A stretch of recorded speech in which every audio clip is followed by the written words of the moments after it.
Hello everyone, good morning, welcome back to my channel Vivas passion. আমি dahlia চলে এসেছি আজকে আবারও একটা নতুন ব্লগ নিয়ে। আজকে কিন্তু আমরা একটা জায়গায় যাচ্ছি। কোথায় যাচ্ছি বলো তো? আর একটু পরেই দেখতে পাবে। আমরা গেছিলাম মুভি ডেটে, আমার হাজব্যান্ড আর আমি। তো আমরা চলে এসেছি এসবিএফে। আমাদের সবচাইতে কাছের এসবিএফ হলো রায়গঞ্জ। তো রায়গঞ্জে চলে এসেছি মুভি দেখতে। निकल जाएगा गवाह कहाँ है? हाँ भाई सुनो आ जाओ। ये किनको उठा लाया? हमारे सारे यार दोस्त ना गवाही देकर थक चुके हैं, इनको मैं सिग्नल से उठा। পপকর্ন খেতে খেতে মুভিটা ভালোভাবে এনজয় করে তারপরে একবারে তোমাদের সাথে দেখা করছি। এখানে বসে বসে এখন কেকের অর্ডার দিচ্ছে। একটু দেখি না দেখে রেস্টুরেন্টে বসে এখন ফোনে অর্ডার দিচ্ছে আমার হাজব্যান্ড। আমাদের মুভি দেখা হয়ে গেল, আমরা সবে মাত্র বেরোলাম। প্রচন্ড হাসির ছিল, খুব হেসেছি, যেটার জন্য আসি আমরা কমেডি মুভি দেখতে, যে মানে ভালো লাগে আমাদের যে কমেডি মুভি দেখতে। এখন বসে আছি একটা রেস্টুরেন্টে, মানে এসবিএফ এর পাশে, এটা গল্প নাম। তো একটু কিছুক্ষণ বসে থাকি, খাবার অর্ডার দিই, কিছু খেতে ইচ্ছে হলে খাবো, যদিও পপকর্ন খেয়েছে ভেতরে। তো তারপরে কি করছি কি না করছি বাড়ি গিয়ে দেখা করছি। এটা হলো এসবিএফ এর পেছন দিকটা, আর আমরা এখন এখানে দাঁড়িয়ে দাঁড়িয়ে ফোনে অর্ডার দিচ্ছি কি আমার হাজব্যান্ড, আর আমি এখন ওয়েট করছি পেছনে বসে বসে। তো চলো, সামনে কি করবো সবই শেয়ার করবো। হয়তো রাস্তায় এখনো ব্লগ করবো না, কারণ যেহেতু বাইকে করে যাচ্ছি। তো বাড়িতে গিয়ে দেখা হচ্ছে। আর কালকে কিন্তু বিয়ারের বার্থডে, তো বার্থডে প্রিপারেশনও সমস্ত কিছু ধীরে ধীরে আমরা নেওয়া স্টার্ট করে দিয়েছি। আর এবার বিয়ারের 5th বার্থডে, তো ভীষণই গ্র্যান্ড হবে। তো দেখতে থাকুন। আমরা যখন বাইকে করে বাড়ি ফিরছিলাম তখন কিন্তু আমাদের চোখে এই মন্দিরটা পড়ে। এটা কিন্তু দেখতে হুবহু কলকাতার দক্ষিণেশ্বর মা কালীর মন্দিরের মতো। যারা দক্ষিণেশ্বরের মন্দির দেখেছেন তারা বুঝতে পারবেন, একদম সেইভাবেই বানানো হয়েছে। আর ভেতরেও কিন্তু সুন্দর শ্যামামা উপস্থিত। তো এখানে গিয়ে আমি একটু ঠাকুরকে প্রণাম করলাম, আর তারপরে পুরোহিত মশাইকে বললাম মায়ের পায়ের ফুল আর বেলপাতা আমাকে দিতে। আর তিনিও কিন্তু সেটা আমাকে দিয়ে দিলেন, একদম মায়ের পা থেকে নিয়ে। তো সেটা নিয়ে বাড়ি চলে আসলাম। তো দেখো কি কি করলাম।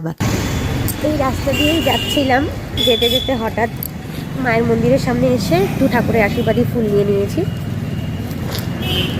মন্দিরটা অপূর্ব সুন্দর, একেবারে দক্ষিণেশ্বরের কালী মন্দিরের মতো করেছে। তো দেখাচ্ছি তোমাদের, দাঁড়াও। এই যে অপূর্ব মন্দির।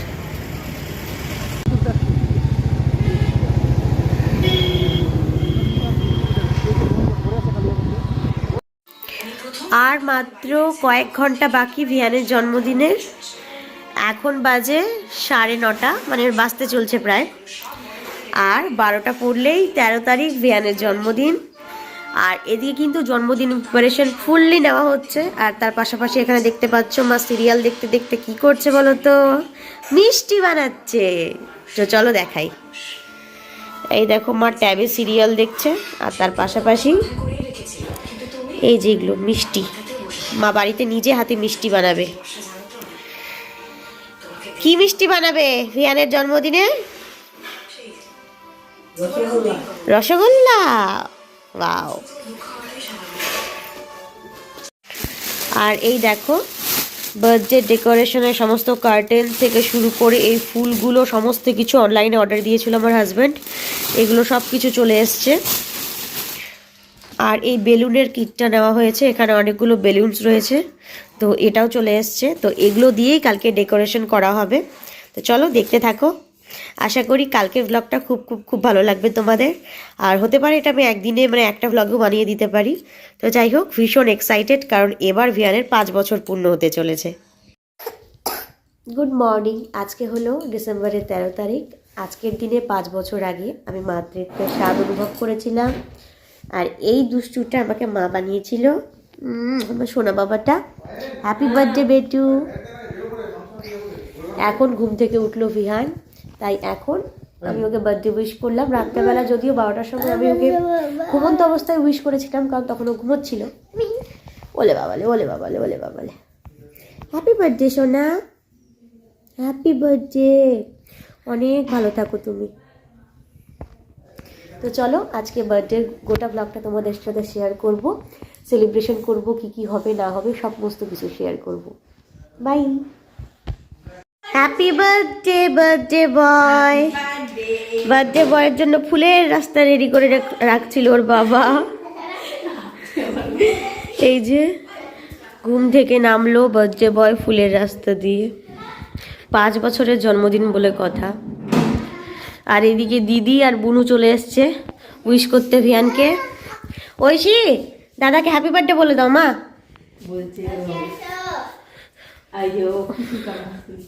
হ্যাঁ ফুল দিচ্ছে দেখো, ফুল দিচ্ছে ওরা দাদার জন্য রাস্তা বানাচ্ছে ফুলের।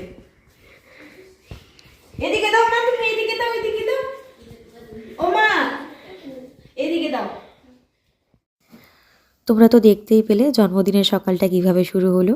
আর এবার কিন্তু স্নান টান করে পুজো দেওয়ার পালা, কারণ ভগবানকে আগে পুজো দিতে হবে, কারণ আজকের দিনটা না ভগবানের আশীর্বাদে এসেছে।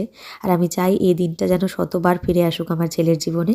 আর তোমাদের কাছেও একটাই অনুরোধ থাকবে, যারা বড় তারা অবশ্যই আশীর্বাদ করবে আমার ছেলেকে, যাতে ও খুব ভালো থাকে, খুব ভালো মানুষ হতে পারে। তো এখানে আমি ঠাকুর পুজো দিচ্ছিলাম, ঠাকুরের জন্য কর্পূরের ধূপ জ্বালিয়েছি। তো আজকে আরও অনেক কিছু প্ল্যান আছে, জানি না এই ভিডিওর মধ্যে সমস্ত কিছু আমি তোমাদের সাথে শেয়ার করতে পারবো কিনা। যদি ভিডিওটা লেন্দি হয়ে যায় তাহলে কিন্তু জন্মদিনের ব্লগটা পরের পার্টে আসবে। আর জন্মদিন কিন্তু অলরেডি হয়ে গেছে, সময়ের অভাবে এডিটিং করা হয়ে ওঠেনি, তাই তোমাদের সাথেও শেয়ার করিনি। তো আজকের ভিডিওটা এখানেই রাখছি, দেখা হচ্ছে পরবর্তী জন্মদিনের ব্লগ নিয়ে। আশা করি তোমরা সবাই ওয়েট করবে সেই ব্লগটা দেখার জন্য। আর আমার চ্যানেলটা সাবস্ক্রাইব করে দিও। দেখা হচ্ছে পরের ব্লগে। বাই।